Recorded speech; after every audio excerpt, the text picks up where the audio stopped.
होते थे। कितनी पांडुलिपियों में अंग्रेजों ने परिवर्तन कर दिया।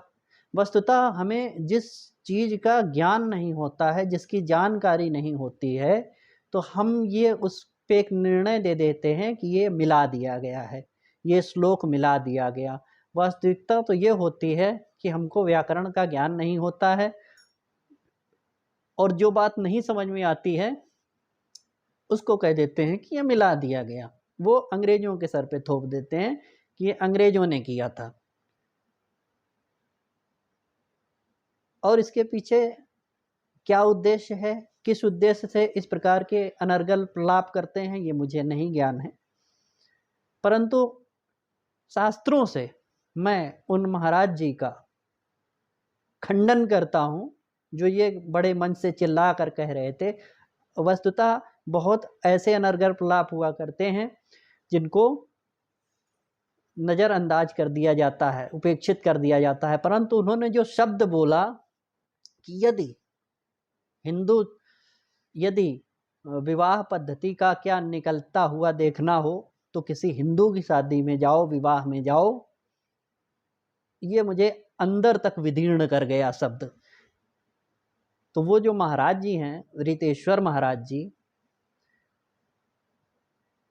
तो उनको वक्तव्य देने के पहले सर्वप्रथम तो शास्त्रों का अध्ययन करना चाहिए। हमारे यहाँ सनातन धर्म में विवाह पद्धति में, विवाह कर्म में ध्रुव तारा दर्शन का विधान है। रात्रि में ध्रुव तारा दर्शन किया जाता है, कराया जाता है, ठीक है। और वो ध्रुव तारा रात्रि में ही होता है। और ये कोई 100-200 वर्ष पहले, 400 वर्ष पहले से नहीं ध्रुव तारा दर्शन कराया जाने लगा है। हजारों वर्ष पूर्व जो रचित स्मृतियां हैं, श्रुतियां हैं और गृह्य सूत्र हैं, उनमें ध्रुव तारा का दर्शन का वर्णन किया गया है। ध्रुव तारा दर्शन, अरुंधति दर्शन और सप्तऋषि तारा दर्शन ये कराया जाता रहा है, और ये रात्रि में ही संभव है। तो कुछ शास्त्रोक्त प्रमाण मैं देना चाहता हूं ध्रुव तारा दर्शन, अरुंधति दर्शन और सप्तऋषि तारामंडल दर्शन के बारे में। प्रथम प्रमाण में दूंगा गोभिल गृह्य सूत्र से। गोभिल गृह्य सूत्र है, उसमें ऐसा वर्णन आता है, हुत्वोपोत्थायोप निष्क्रम्य ध्रुवम दर्शयति। इसके अतिरिक्त पारस्कर गृह्य सूत्र है, उसमें बताया गया अस्तमिते ध्रुवम दर्शयति। आपस्तंभ में कहा गया ध्रुवम अरुंधतीम च दर्शयति। हमारा एक ग्रंथ है आश्वायलन स्मृति, उसमें बताया गया क्या, ध्रुवम अरुंधतीम सप्तऋषिनीति दृष्ट्वा वाचम विसृजेत जीवपत्नीम प्रजाम विंदेति। यहाँ पर भी ध्रुव दर्शन और सप्तऋषि तारा दर्शन का वर्णन है। काठक गृह्य सूत्र, इसमें बताया गया जीवंतीम ध्रुवम स्वस्त्यात्रेयम दर्शयते अरुंधतीम च एतेषामेकैकं पश्यसीत्याह पश्यामि प्रत्याह। कौशिकी संहिता है, उसमें बताया गया नक्षत्रेषु दृश्यमानेषु ध्रुवम दर्शयति।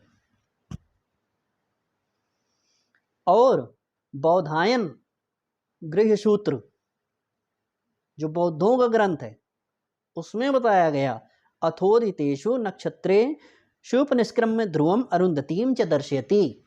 अर्थात रात्रि में अरुंधति तारा दर्शन, ध्रुव तारा दर्शन, सप्तऋषि तारा दर्शन करवाया जाना चाहिए। अब ये सारे जितने भी नक्षत्र हैं वो आपको रात्रि में ही दृष्टिगोचर होंगे। ये तो स्मृतियों की बात है। अब आ जाइए पुराण में। शिव महापुराण हमारा सबसे मान्य ग्रंथ, शिव महापुराण में पार्वती खंड में, जहाँ भगवान महादेव और माता पार्वती जी का विवाह हो रहा है, वहाँ पर यह वर्णन आया है ध्रुव तारा दर्शन का। भगवान महादेव ने ध्रुव तारा दर्शन किया, उसके पश्चात ही हृदयालंबन हुआ और सिंदूर भरने की जो प्रक्रिया हुई वो उसके बाद की गई। तो शिव महापुराण में वर्णन आया है, तयो शिरोभिषेकश्च बभूव दर्शस्ततः ध्रुवस्य दर्शनं विप्राः कारयामासुरादरात्।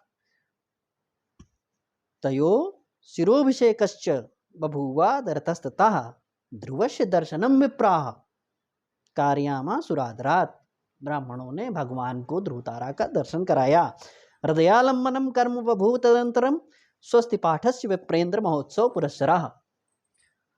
इसके पश्चात हृदयालंबन कराया गया और ब्राह्मणों ने स्वस्ति पाठ किया।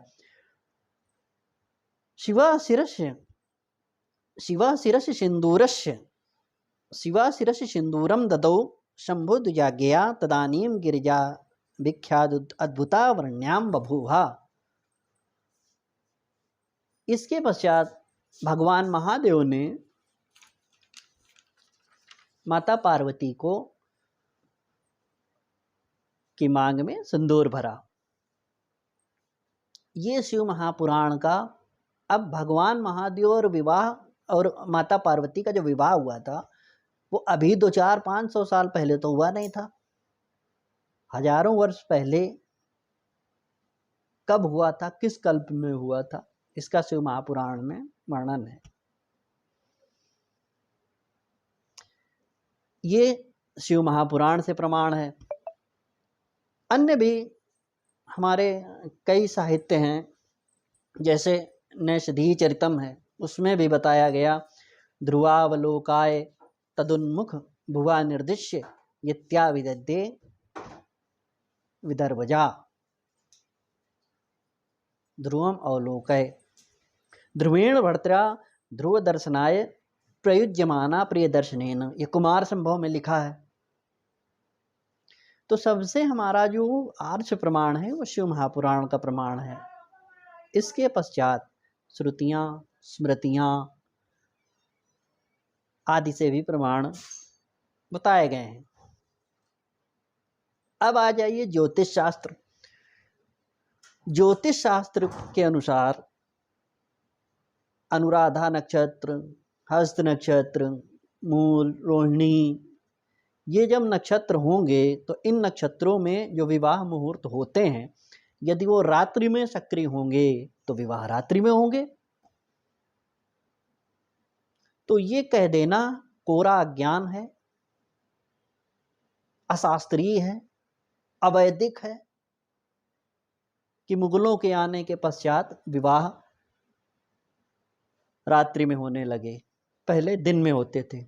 दिन में विवाह का भी विधान है, मैं उसका खंडन नहीं करता हूं, परंतु यदि रात्रि में विवाह का निषेध नहीं माना गया है तो आप ये नहीं कह सकते हैं कि हमारे पूर्वजों ने रात्रि में विवाह करा करके कोई बहुत बड़ा भारी अपराध कर दिया है। तो ब्राह्मणों पर आक्षेप करने से पहले और कोई भी वक्तव्य मुंह खोल कर देने से पहले व्यक्ति को शास्त्रों का अच्छे प्रकार से अध्ययन कर लेना चाहिए। और समाज के हर वर्ग से ये विनम्र निवेदन है कि ऐसे तथा कथित कथावाचकों से सावधान रहने की आवश्यकता है और इनको बहिष्कृत करने की आवश्यकता है, क्योंकि इनको श्रवण करने से किसी का भी कल्याण नहीं है और इनको जो दंड मिलेगा 16 गुना अधिक दंड, तो उसके तो ये उत्तरदायी होंगे ही होंगे। तो वो परमात्मा की इच्छा पर निर्भर करता है कि वो इनके साथ क्या करेंगे। परंतु आम जनमानस को ऐसे तथाकथित मनः कल्पित बातें करने वाले अप्रमाणित, अशास्त्रीय, अवैदिक वक्ताओं से, प्रवक्ताओं से दूर रहना चाहिए और उनको उपेक्षित रखना चाहिए। एवं हमारे परंपरा से प्राप्त जितने भी हमारे जगत गुरु मान्य शंकराचार्य, मान्य जगत गुरु वैष्णवाचार्य हैं, उनको ही श्रवण करना चाहिए और उनकी परंपरा के ही आचार्यों को श्रवण करना चाहिए। कोई भी समाधान है तो उनसे ही लेना चाहिए। तो ये जो दिन में विवाह का